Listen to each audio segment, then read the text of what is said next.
Hey friends, it's me, Just Tamika.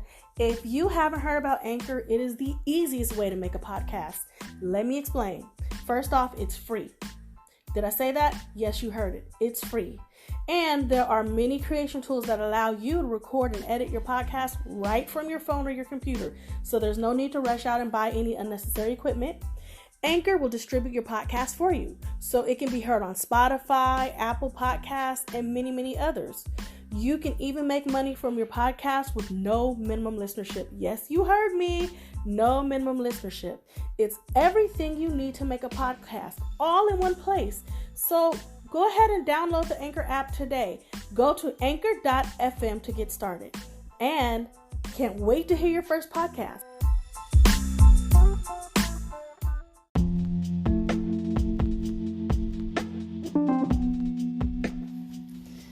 Hello friends, welcome back to another episode of Just Tamika. Well, as many of you may know, it's May, and May has a couple of significant meanings. So May happens to be Asian Pacific Islander Heritage Month, and it also happens to be Mental Health Awareness Month. And I found out yesterday that it's also Military Appreciation Month. So thank you to all of our soldiers out there who do what they do to keep us safe. I have with me today Mr. Kong Vang, who is a dear, dear friend of mine. He's my brother from another mother. He's an amazing guy. And he's also, we work together, so he's a mental health professional. And I thought, who would be more fitting for my first episode of May to really kind of highlight the aspect of mental health awareness along with honoring the fact that it is Asian Pacific Islander Month. So I'm going to let him speak and just talk about what's on his heart. So, cool. Thank you so much, Tamika, for it's such an honor just to be on your podcast, to kind of just have a conversation about this, because there's no better way nowadays than to just put it in the air, and someone might be able to relate and come upon this and probably relate to it. Yeah, so I agree. As you guys heard what in the introduction, it is API month, or some people, there's so many acronyms for it. People say it's Asian American Heritage, Asian Pacific Islander Month. There's Asian American Pacific Heritage Month, so there's a lot. I've heard Southeast Asian Pacific Islander. Yeah, so there's even like influencers that are kind of made it up there already, that are trying to actually condemn it down to one, or which one it's going to be like settled to, so for consistency. Okay. So that's that.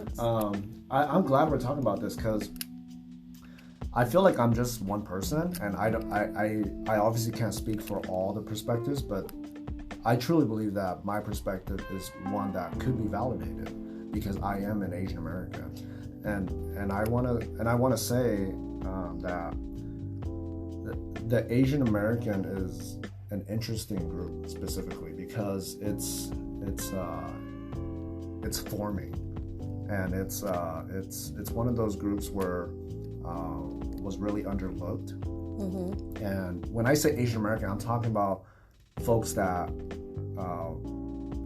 I could be wrong for listeners, but in my opinion, the way how I'm seeing it, it started forming when the boomers and the millennials came in, and that's when you started to see them in higher seats in entertainment and all that stuff. And we're coming to a point where we get to figure out what we look like in the entertainment industry, and music, what we want our music to sound like, how we want to put ourselves out there, what it sounds like, what it looks like. We had a really interesting conversation a couple days ago, and it really sounds like along the lines of what we're talking about now, where we talked about how it really takes media like movies and TV to really begin to put a certain group in people's sphere of awareness. And I think that looking back on Asians, most people, but there's usually a typecast, right? So from what I've observed watching, television and movies from long ago, let's say maybe 15 years ago, there were only certain roles that an Asian person would play.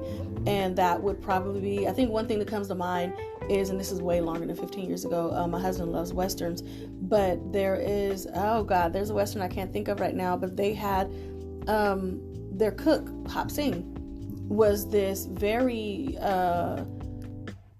he really was like a stereotype. Like, he had like the little hat, he had the ceremonial garb, and he just, very much his motions was that. Then, we had, or you play someone who was a martial artist, right? And so, I will say that I loved when Crazy Rich Asians came out, because it allowed me to see what looks like people that I know. Yeah. You know what I mean? Because I didn't know anybody like Hop Sing. I didn't know anybody that was like Bruce Lee or carried themselves like that. I mean, I don't take away from those guys. I love them.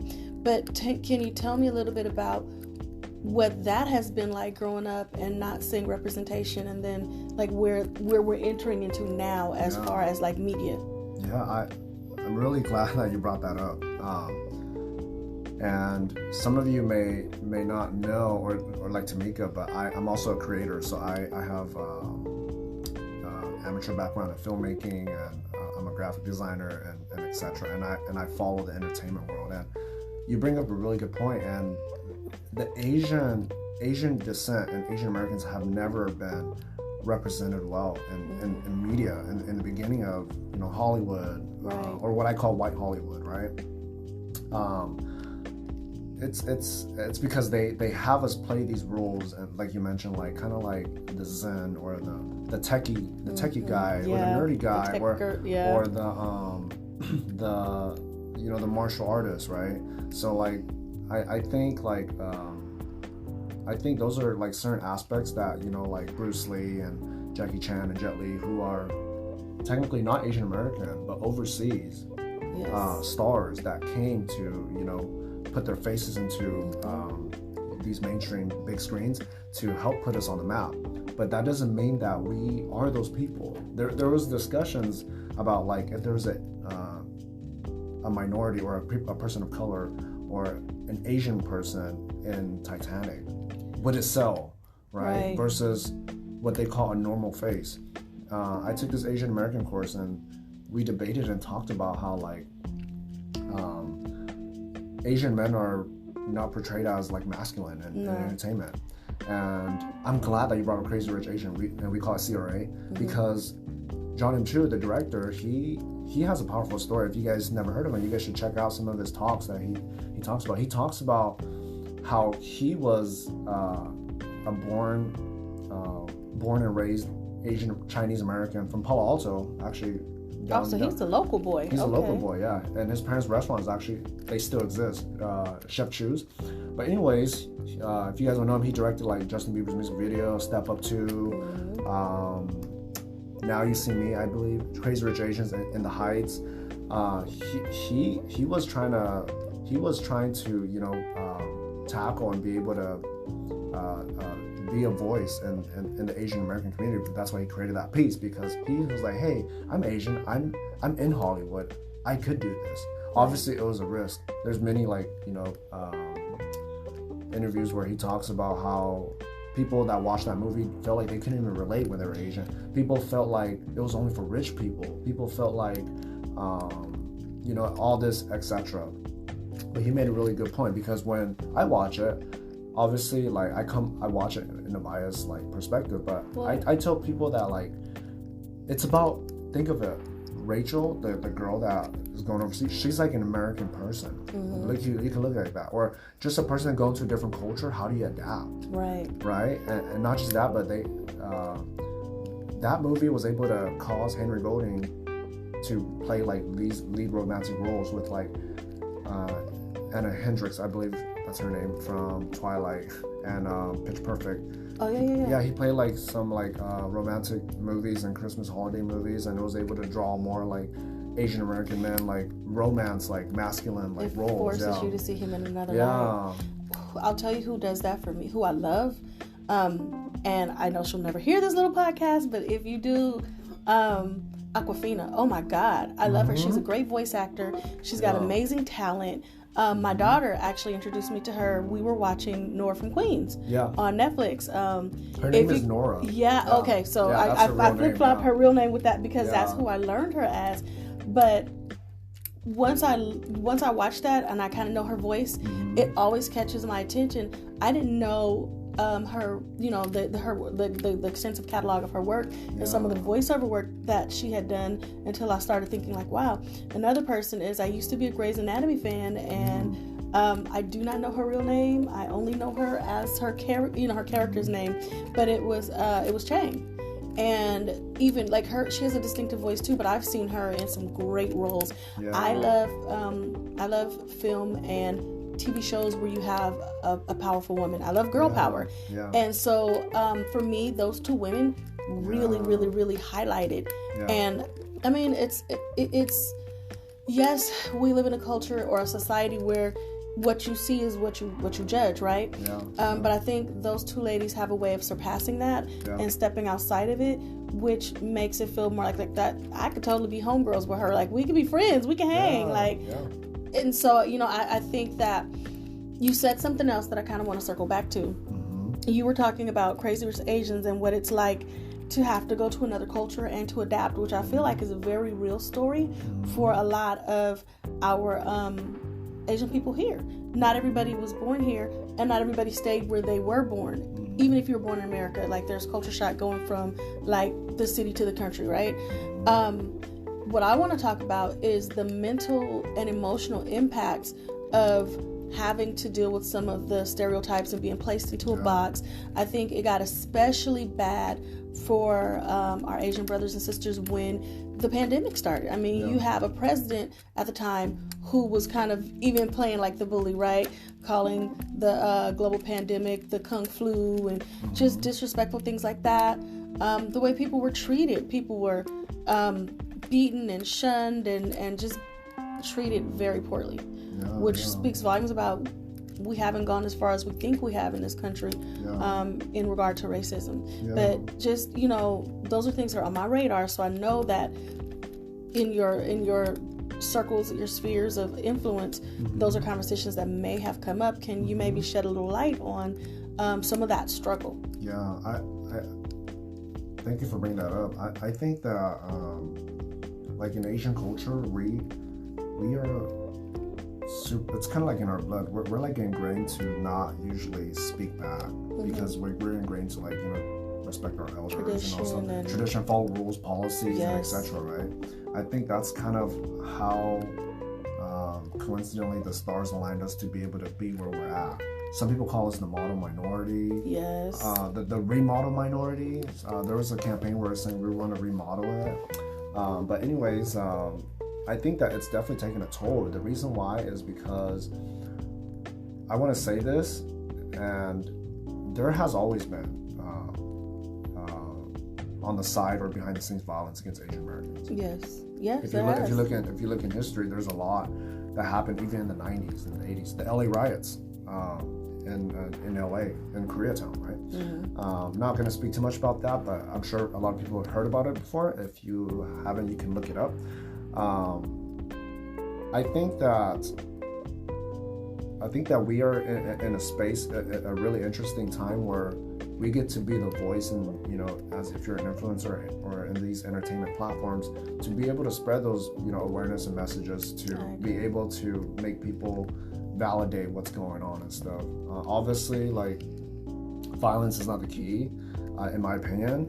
And yesterday I was listening to a piece by Obama, like a video when I was at the gym where he had all these interns that want to be like politicians come to the White House, and it was like a Q&A panel, and there was an individual that said, hey, how do you what are your thoughts of your impacts on the African American community? And then I want to say exactly how he said it, because he said it really well. So for me, I feel like I don't speak for all of Asian Americans, right. But what I could say is, for you to get a message across, obviously it's not rigged like force. It's got to be, it could be like words, it could be effort that you do that inspires somebody. And obviously it's not going to save everyone, but it's going to kind of lessen and turn down some of those voices, or some of those actions that are happening. And unfortunately, it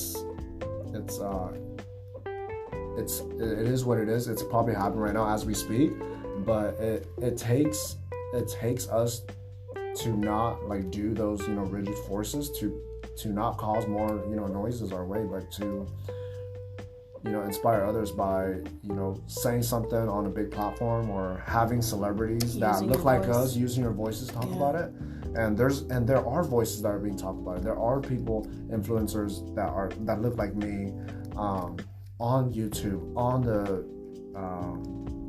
on big platforms. ESPN posted the NBA supports it. Adidas, Nike, you know, the Bay Area, the NBC, you know, other people are posting on social media. And I think that's the most beautiful thing. And when you do that, it creates some type of awareness. Yeah. And that is awesome. Mm-hmm. It like campaigns it in a way. And it makes the way. You know, I was just thinking that does take an emotional toll on it. Even the work, even the being an advocate, right? That takes a certain level of energy, commitment, takes away from other things.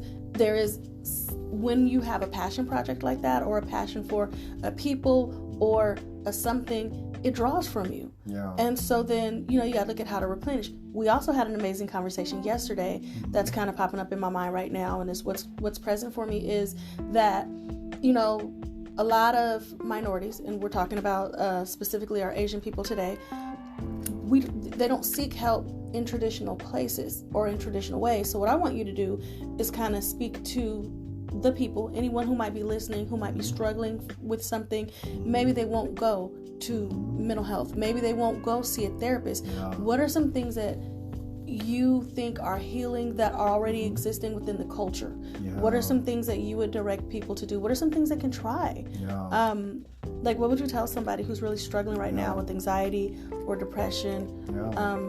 And just, I think like when we started this conversation, the Asian American and the people that came to this country, we are in a way, even though it's like 20 or 30 years ago, it's still pretty recent if you technically think about it, because there's people that have been here that's longer than our ethnic groups, right? So what I'm trying to say is, and I've experienced this too, and I'm a person where I would understand what mental health is because I'm in the field, right? But like, just like you said, we're ingrained to not trust others because we only trust those in our household. And I could be speaking for myself, but when I was younger, even today, sometimes I'm afraid to present or eat my type of food around people because I've been judged before of how they smelled like, and also like of how the way I talk, the way I look, right?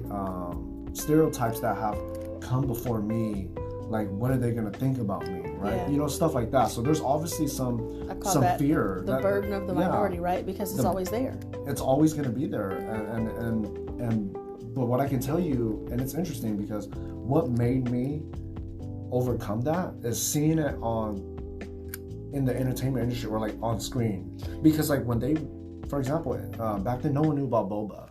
Yes, no one knew. True, and it got popular. And it got popular all of a sudden because like it became Instagrammable, right? For instance, I'm not sure, but I'm just saying that. And now it's okay, and it's like a cool thing. But it's kind of like, where were you guys at, like when this was around? And it's also like even anime, like back then it was like a taboo thing to talk about. Yes. So like even little things that, can you imagine like how someone looks like and stuff like that?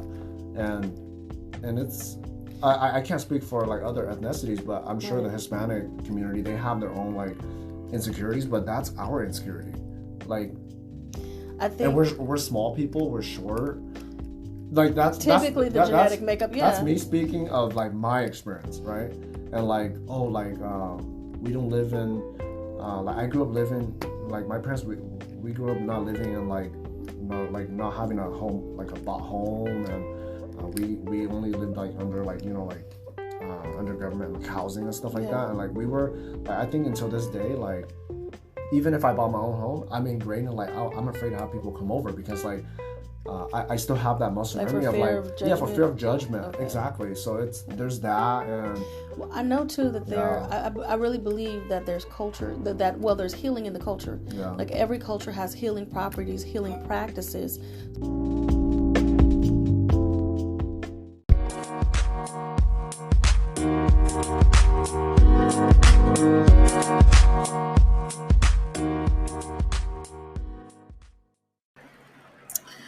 Well, friends, that's all the time we have today for our episode. But fear not, due to time constraints, we did split the episode. So if you want to hear more on Kong's perspective of growing up in America as a member of the Asian Pacific Islander community, tune in next time. We have more for you. Thank you, and as always, I am Just Tamika.